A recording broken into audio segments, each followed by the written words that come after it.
Perkenalkan, nama saya Espinoza Bagas Rinaldi dengan NIM 128. Di sini saya akan menjelaskan mengenai sejarah komputer dari generasi ke generasi. Pertama-tama, apa itu komputer? Komputer berasal dari kata computare atau bahasa Latin yang artinya menghitung. Secara bahasa, komputer didefinisikan sebagai alat yang melakukan proses perhitungan aritmatika. Secara umum, komputer didefinisikan sebagai seperangkat alat elektronik yang menghubungkan komponen satu dengan yang lainnya sehingga menghasilkan informasi yang sebelumnya telah diolah terlebih dahulu. Komputer terdiri dari 3 komponen, yaitu hardware atau perangkat keras seperti prosesor, hard disk, RAM, CPU, motherboard. Kedua, software atau perangkat lunak seperti operating system, application, program. Ketiga, sistem operasi yang akan bekerja sesuai perintah yang diberikan oleh firmware atau pengguna. Komputer sendiri sebenarnya sudah dirancang ratusan tahun silam. Banyak sosok yang berpengaruh terhadap pengembangan komputer seperti Alan Turing, Konrad Zuse, Henry Edward Roberts, Charles Babbage, dan masih banyak lagi. Dari sekian banyak nama, Charles Babbage bisa dibilang merupakan sosok yang paling berkontribusi atas kehadiran komputer. Sebab pada 1822 silam, ia menciptakan suatu mesin yang bisa menjalankan operasi perhitungan aritmetika. Metode ini lantas menjadi dasar dari pengembangan komputer yang kita kenal hingga saat ini. Dengan penemuan tersebut, tak aneh apabila banyak orang yang menganggap pria yang lahir pada 26 Desember 1791 ini sebagai bapak komputer. Namun, siapa sangka, jauh sebelum Babbage menggagas alat komputasi, ia sempat sakit-sakitan dan terpaksa harus sekolah dari rumah. Sekitar tahun 1800-an, tepatnya ketika Babbage berumur 8 tahun, ia mengidap suatu penyakit demam yang mengkhawatirkan. Bahkan, penyakit misterius tersebut dikabarkan nyaris merenggut nyawanya. Karena membahayakan dan daya tahan tubuhnya rentan, aktivitas Babbage pun terbatas, sampai-sampai ia harus rela mengenyam bangku pendidikan dari rumah. Ia sebenarnya sempat belajar di sekolah grammar King Edward IV di wilayah South Devon, Inggris sekitar 1808-an. Namun, faktor kesehatannya memaksanya untuk mundur dari sekolah dan ia harus kembali belajar secara privat.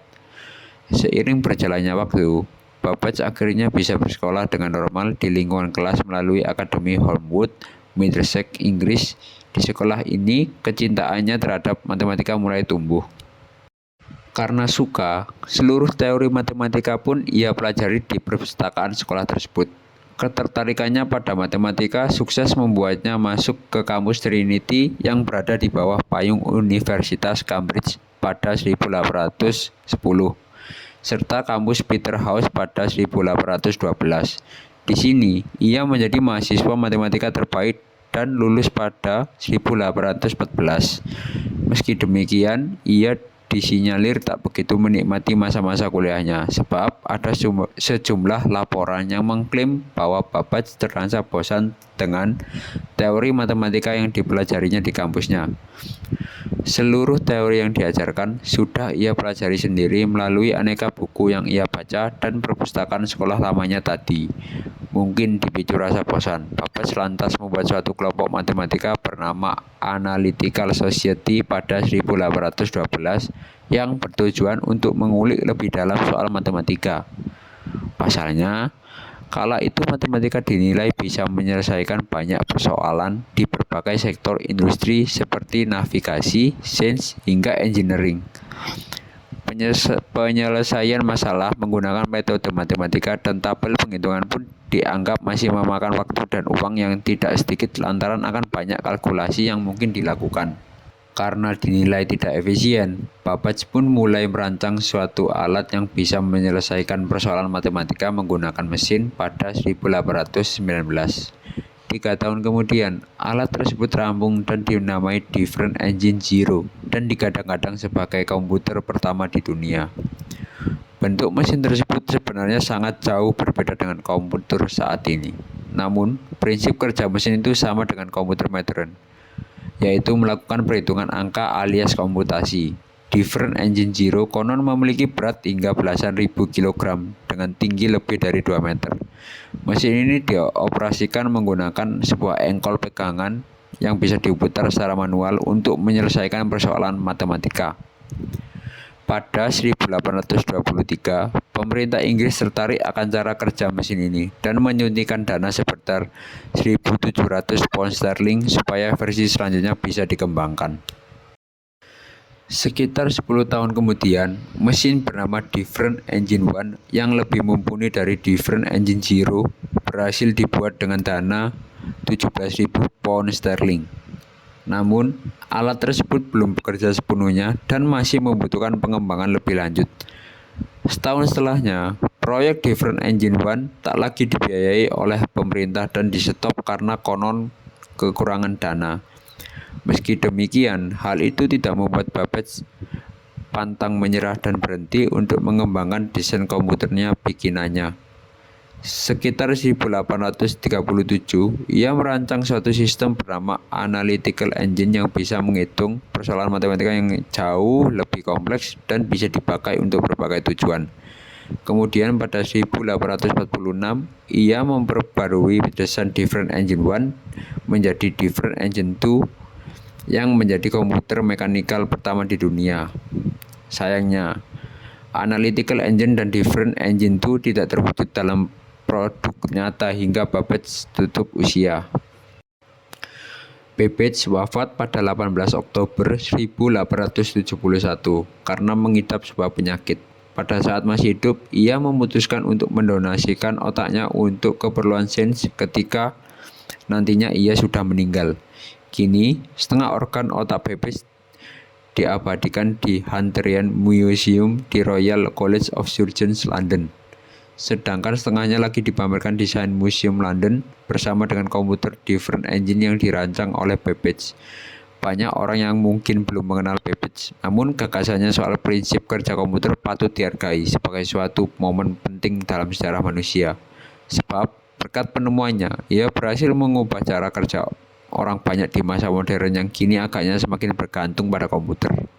Setelah mengetahui apa itu komputer dan komponen pendiri komputer serta penemunya, maka akan dijelaskan mengenai sejarah perkembangan komputer dari generasi pertama hingga saat ini. Komputer generasi pertama. Komputer generasi pertama mulai berkembang pada Perang Dunia II dan dikembangkan oleh negara yang membutuhkan untuk perang. Generasi pertama dimulai ketika komputer digunakan dalam akademi dan militer, seperti komputer Atanasov Berry dibuat pada tahun 1937 untuk menyelesaikan sistem persamaan linear, dan komputer Colossus untuk memecahkan kode rahasia Jerman Nazi. Ciri-ciri komputer generasi pertama: memiliki perangkat keras yang berukuran besar. 2. Desain interior sistem operasi dibuat secara spesifik. 3. Program hanya bisa dibuat memakai bahasa mesin. 4. Membutuhkan daya listrik yang besar. 5. Kapasitas penyimpanan kecil. 6. Menggunakan tabung vakum. Dan berikut contoh yang bisa saya tampilkan sebelah kanan. Komputer generasi kedua. Generasi kedua dimulai ketika transistor menggantikan tabung vakum pada tahun 1948. Penemuan transistor sangat memengaruhi perkembangan komputer. Transistor menggantikan tabung vakum di televisi, radio, dan komputer.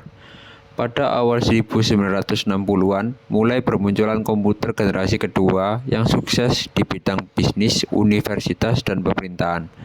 Komputer-komputer generasi kedua ini merupakan komputer yang sepenuhnya menggunakan transistor. Mereka juga memiliki komponen-komponen yang dapat diasosiasikan dengan komputer pada saat ini, yaitu pencetak, penyimpanan dalam disket, memori komputer, sistem operasi, dan program komputer.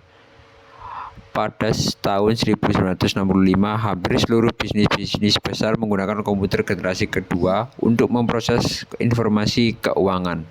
Ciri-ciri komputer generasi kedua: 1. Komponen dasar menggunakan transistor. 2. Daya dan ukuran yang digunakan lebih kecil. 3. Mampu memproses secara real time dan real sharing. 4. Kinerja lebih cepat. Dan bisa dilihat contohnya di bawah dan kanan. Komputer generasi ketiga. Generasi ketiga dimulai ketika teknologi transistor meningkat menjadi sirkuit terpadu. Komputer mini adalah inovasi yang signifikan dalam generasi ini dan mempengaruhi generasi komputer selanjutnya. Kemajuan komputer generasi ketiga lainnya adalah penggunaan sistem operasi atau operating system yang memungkinkan mesin untuk menjalankan berbagai program yang berbeda secara serentak dengan sebuah program utama yang memonitor dan mengkoordinasi memori komputer. Ciri-ciri komputer generasi 3. 1. Listrik lebih hemat. 2.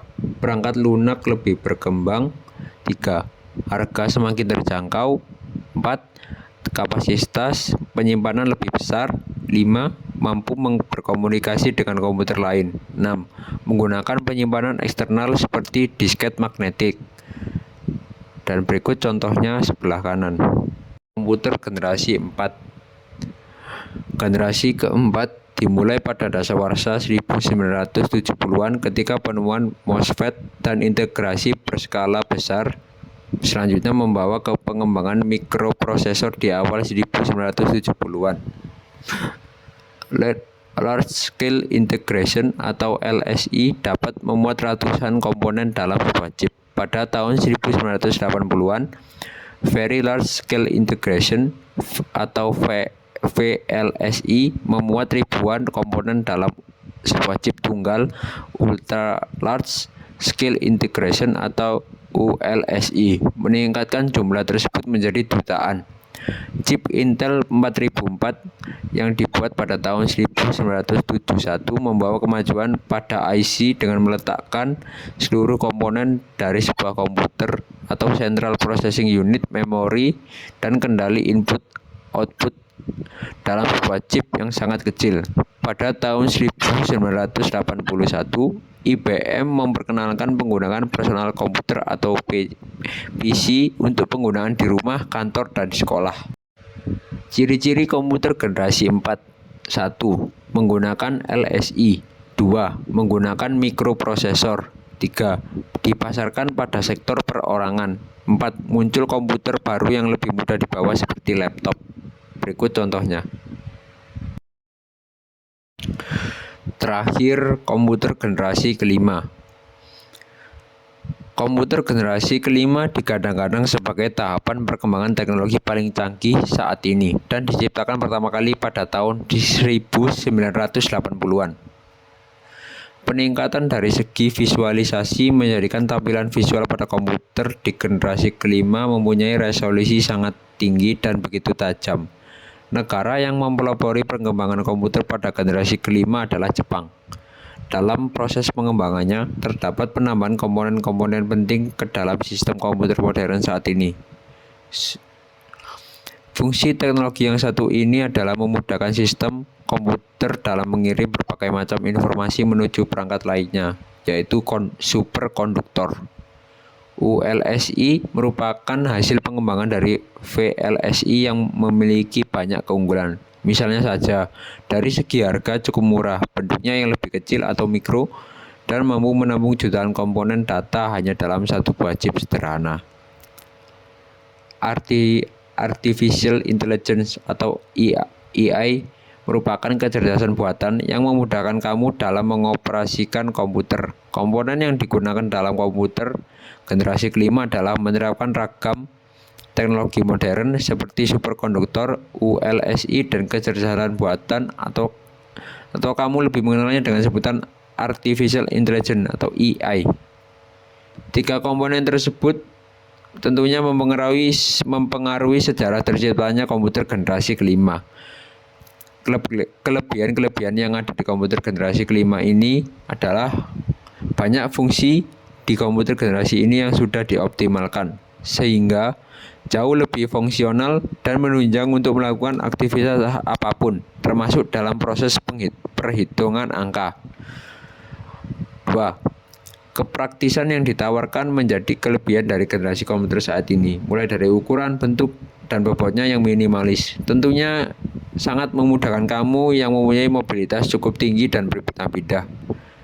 3. Tidak perlu khawatir mengenai kapasitas memori, karena perangkat komputer di generasi kelima mempunyai daya penyimpanan memori yang sangat baik, sehingga tidak begitu memerlukan media penyimpanan untuk menampung data-data kamu. Ciri-ciri komputer generasi 5. 1. Komponen dasar menggunakan ULSI. 2. Mengembangkan EA. 3. Mulai mengembangkan komputer yang dapat menggantikan chip. Berikut contohnya. Terlihat kan perbedaan dari generasi ke-1 sampai generasi ke-5. Dan terbukti bahwa sekarang generasi 5 lebih futuristik dan modern. Berikut presentasi dari saya, jika ada kesalahan mohon maaf.